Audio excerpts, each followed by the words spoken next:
It doesn't matter if you ran 10 miles, it doesn't matter if you swam 20 miles. Hey, what's up guys, Jed here and welcome back to my channel. So you're doing intermittent fasting while working out, but you're not losing weight. Why is that? Well, I'll tell you why. But before we get into all that, go ahead and do me a favor by giving this video a like, and without further ado, let's get right into the video.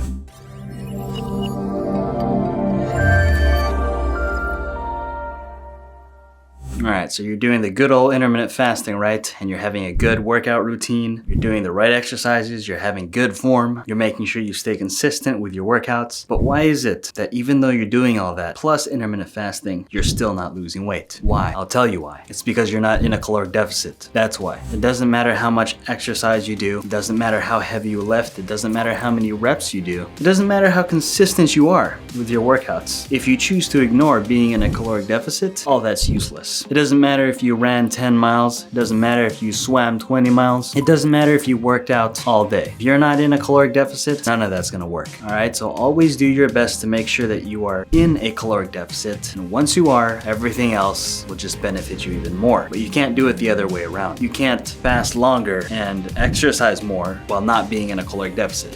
It doesn't work like that. Alright, so the best way you can make sure that you're in a caloric deficit is, well, first of all, figure out how many calories that you need in order to lose weight first. There's a ton of ways that you can do this. I'll go ahead and leave a calorie calculator down in the description for you guys to use so you can do just that.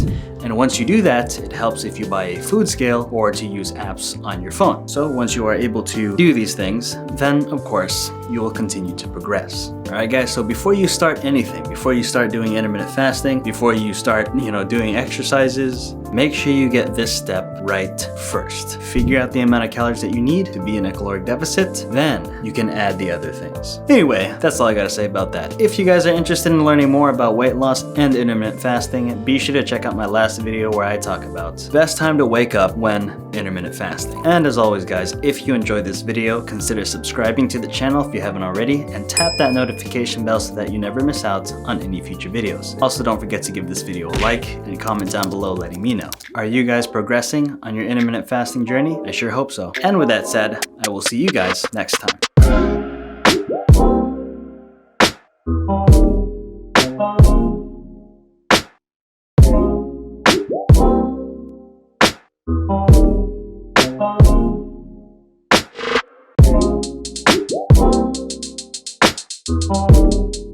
Oh,